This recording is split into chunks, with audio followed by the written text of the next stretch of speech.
This cordless Ferrex Rotary Toolkit from Aldi is a fraction of the price of a Dremel, but is it any good?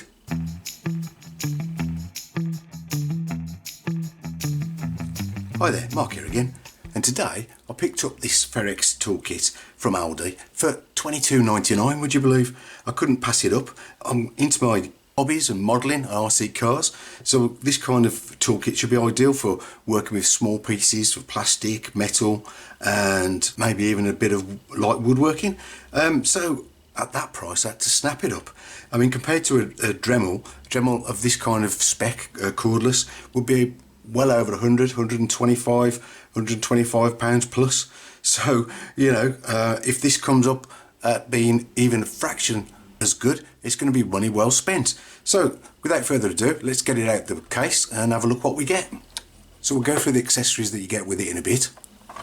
So as it's cordless, you get your wall charger, and here's the cordless rotary tool itself. It's got a built-in lithium-ion battery, 1.3 amp hours, which is quite ample, I think, should give us quite good long run times.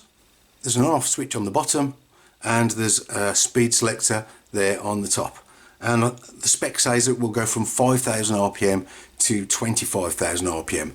I think the comparable Dremel goes from 5,000 to 35,000, so not quite as fast at top speed, but it should be suffice for most of the things that I want to do with it. So yeah, you turn it on there. You've got your lights to show your battery condition. That's on the lowest setting. And that rotary selector,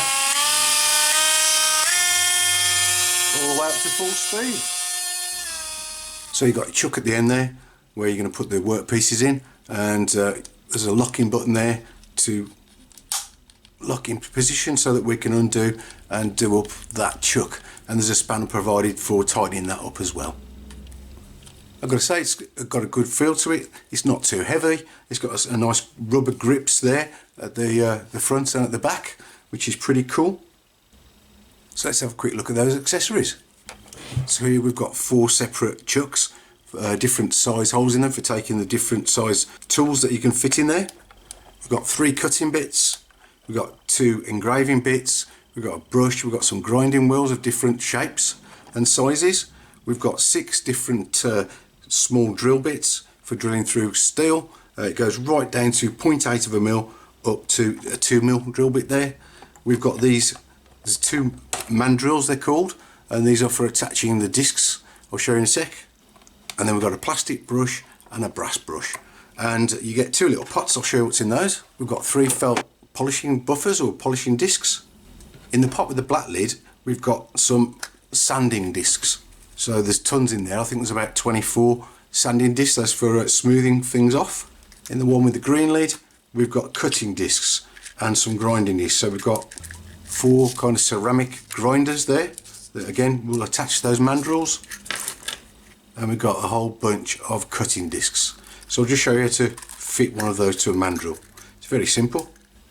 Okay, so you just take the screw out the top of that mandrel. There's 2 red washers on there. So take the one off, get your cutting disc, put your washer on the other side, and simply screw that into your mandrel.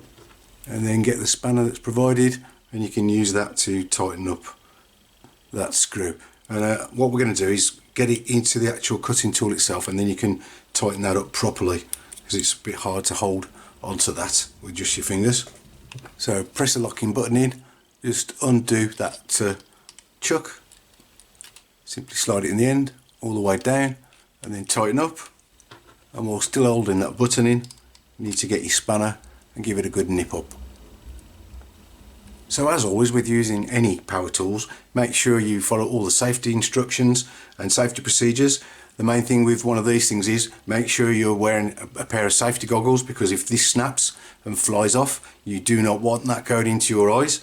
And because this thing spins at such high speed, it's meant for light application into the work, so you only press very, very lightly and let the tool do the job. You don't want to be pushing this hard against anything, because it's, like I say, it's high revs and very low torque.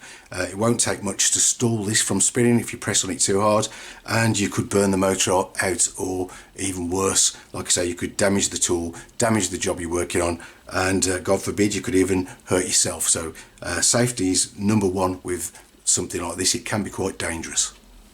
The other thing that you should do is wear a face mask, because there will be tons of light dust coming off this, and if it's plastic, fiberglass, metal, anything like even wood, you do not want to be breathing that dust in. So again, face mask, goggles, number one. That's enough chat. Let's go out and test this. Okay, so I've come outside to do this, obviously because of the dust, as I was explaining before, so excuse all the road noise, but this will be noisy anyway. So the first thing I've got is the wheel, the polishing wheel, which is brass. We just put that on. I think I'll put it kind of medium speed, and we've got this old 2p piece. We'll see how it goes. Try a bit more speed.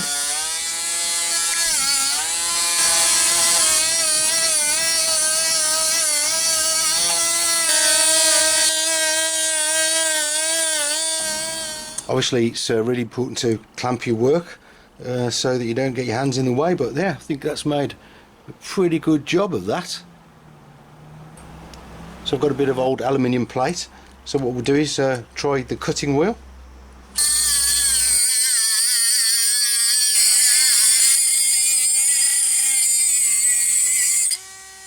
Yes, that's made light work of that. Now we'll try cutting a piece of wood.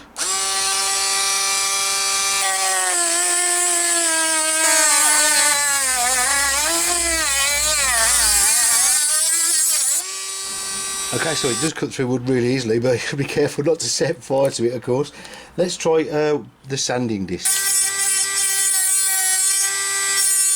I'm really impressed with that sanding disc. You can see how it's put a bevel on that really quite quickly. So yeah, that's a handy little tool, that.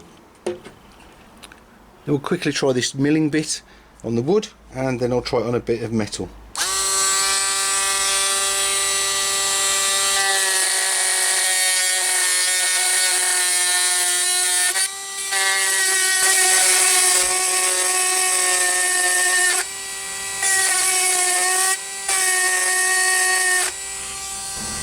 Try on a bit of brass.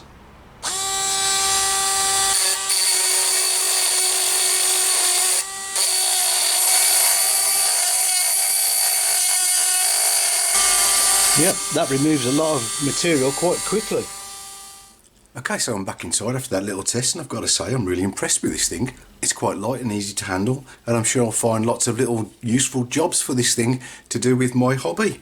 And there's one useful thing to note, that when I did press a bit too hard with it on one of the pieces of work, it cut out. So instead of jamming and flying off, it shut down. I just turned it off, back on again, and it started to work. So that's a great little feature and makes the tool that little bit safer.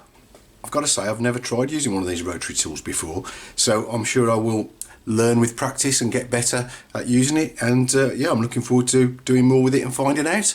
And all I can say is, for £23, I think I got my money's worth. So if you're a hobbyist like me and you see one of these on offer in Aldi, I totally recommend it. I'd pick one up if I were you. Anyway, thank you for watching, and I hope to catch you on the next video. Bye.